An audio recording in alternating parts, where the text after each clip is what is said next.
மகா பெரியவா திருவடிகளே சரணம். எல்லாருக்குமே தொழில் நல்லபடியா அமைஞ்சிருச்சு அப்படின்னா, வீட்ல இருக்கக்கூடிய முக்காவாசி பிரச்சனை குறைஞ்சிரும். இல்லைங்களா? நம்ம எந்த தொழிலுக்கு போகணும்? என்ன செய்யணும்? எந்த நேரத்தில என்ன தொழில் ஆரம்பிக்கணும்? நமக்கு தொழில்ல முன்னேற்றம் வரணும். நமக்கு பிரச்சனை அப்படிங்கிறதே தொழில் தான். தொழில் நல்லா இருந்துச்சுன்னா, பணவரவு நல்லாயிருக்கும். அப்ப வீட்ல பாதி பிரச்சனைகள் இருக்காது. இப்ப இந்த தொழில்ல நம்ம எப்படி முன்னேறுறது அப்படிங்கிறதுக்கு முருக வழிபாடு சொல்லப் போறோம். ரொம்ப எளிமையான வழி. என்ன செய்யணும், எப்படி செய்யணும் அப்படிங்கிறத இந்த பதிவுல பார்க்கலாம். அதுக்கு முன்னாடி நம்ம சேனல சப்ஸ்கிரைப் பண்ணாதவங்க சப்ஸ்கிரைப் பண்ணி சப்போர்ட் பண்ணுங்க. வாங்க பதிவுக்குள்ள போலாம்.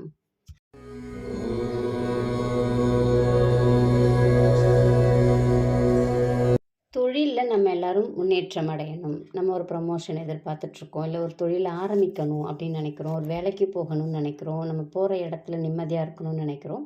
அப்ப தொழில்ல நமக்கு ஒரு ஒரு நிம்மதியான நிலை வேணும். அடுத்தடுத்த கட்டத்துக்கு நம்ம ஈஸியா நகரணும் அப்படின்னாக்கா, முருகர் வழிபாடு ரொம்ப சிறந்த வழிபாடு. வேலை, தொழில் அப்படின்னா. தொழில்ல இருக்கக்கூடிய தடங்கள் எல்லாமே விலகறதுக்கு. என்ன செய்யணும்? ஒரு செவ்வாய்க்கிழமையா ஆரம்பிச்சுக்குங்க. அப்படி இல்லையா, செவ்வாய்க்கிழமை எனக்கு அமையல, பிரச்சனை இல்லை. சஷ்டியான்னு பாருங்க, விசாக நட்சத்திரம் இருக்கான்னு பாருங்க, கிருத்திகை நட்சத்திரம் இருக்கான்னு பாருங்க. இதில் எந்த நாள் உங்களுக்கு உகந்த நாளாக இருக்கோ, இல்லை எந்த நாள் செய்ய முடியும்னு நினைக்கிறீங்களோ அன்னைக்கு நீங்கள் ஆரம்பிச்சுக்கோங்க. அதுலேருந்து தொடர்ந்து 6 நாள் நீங்கள் பூஜை பண்ணணும். முருகப்பெருமானுடைய படம் இருந்துச்சு, சிலை இருந்துச்சு அப்படின்னா துடைச்சி சுத்தம் பண்ணிவிடுங்க, பொட்டு வச்சுருங்க. வச்சுட்டு ஒரு 6 வெத்தலை எடுத்துக்கோங்க, 6 பாக்கு வைங்க, 6 வாழைப்பழம் வச்சுருங்க. இல்லை வேறு என்ன பழம் உங்கள்கிட்ட இருக்கோ அது 6 இருக்கணும். இப்போது ஈஸியாக கிடைக்குதுன்னு பார்த்தீங்கன்னா, சப்போட்டா பழம் கிடைக்கிது, இல்லை சாத்துக்குடி கிடைக்கிது, கமலாப்பழம் கிடைக்கிது. எந்த பழம் உங்களுக்கு வைக்க முடியுமோ நீங்கள் அந்த பழம் வச்சுக்கோங்க. ஆனால் எண்ணிக்கை மட்டும் 6 பழம் வர்ற மாதிரி வச்சுக்கோங்க. தீபம் ஒரு 2 தீபம், நெய் தீபம் போட முடியும்னா போட்டுக்குங்க, இல்லை நல்லெண்ணெய் தீபம் போட முடியும்னா போட்டுக்குங்க. ஒரு 2 தீபம் ஏற்றி வச்சுருங்க. ஏற்றி வச்சுட்டு 6 பாக்கு, 6 வெத்தலை, 6 பழம் வச்சிட்டோம். அடுத்து ஒரு தட்டு வச்சுக்கோங்க தனியாக, நம்ம அர்ச்சனை பண்ணுறதுக்கு. 6 விதமான பூக்கள் கிடைக்குமான்னு பாருங்கள், இல்லை உங்கள்கிட்ட என்ன கிடைக்குதுன்னு பாருங்கள். அதில் முக்கியமாக துளசி இலையும் வில்வ இலையும் கிடைக்குமான்னு பார்த்துக்குங்க. கிடைக்கலன்னா நம்ம இருக்கிறத வச்சு செஞ்சுக்கலாம்.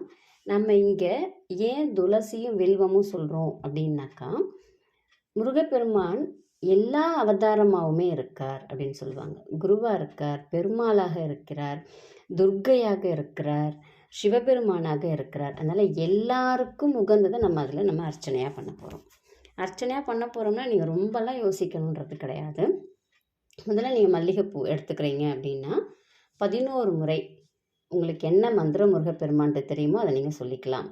ஓம் சரவண பவன் சொல்லிக்கலாம், இல்லை ஓம் முருகா சரணம் சொல்லிக்கலாம், இல்லை கந்தா சரணம் சொல்லிக்கலாம், கந்தா போற்றின்னு சொல்லிக்கலாம். உங்களுக்கு எது வருமோ அதை நீங்கள் சொல்லிக்கலாம். இது ரொம்ப ஈஸியானதுன்னா ஓம் சரவண பவன் சொல்லிக்கோங்க. அதை 11 முறை சொல்ல போகிறீங்க. அடுத்தது பார்த்திங்கன்னா துளசி ஒரு 11 இலை எடுத்துக்குங்க. அதை நீங்கள் அர்ச்சனையாக பண்ணுங்கள். இதே மாதிரி மந்திரம் சொல்லி அர்ச்சனையாக பண்ணுங்கள். அரளி புஷ்பம் கிடைக்குது அப்படின்னா அதை எடுத்து அதே மாதிரி 11 முறை சொல்லுங்கள். வில்வம் கிடச்சிது அப்படின்னா அதையும் எடுத்து நீங்கள் சொல்லுங்கள்.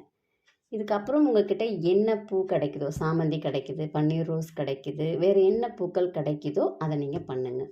இதெல்லாம் எதுவுமே எங்கள்கிட்ட கிடைக்கல அப்படின்னு நினைக்கிறீங்கன்னா அக்ஷரை தயார் பண்ணி வச்சுக்கோங்க. ஒவ்வொரு மந்திரத்துக்கும் 11 முறை போடுங்க. இல்லை ஏதாவது ஒரு பூவாது, இல்லை ஒரு கண்டிப்பாக வில்வம் கிடைக்கலனாலும் துளசிங்கிறது கிடைக்கும், எல்லார் வீட்லேயுமே கூட இருக்கும் இல்லைங்களா? அப்போ நீங்கள் அதை பயன்படுத்திக்கோங்க.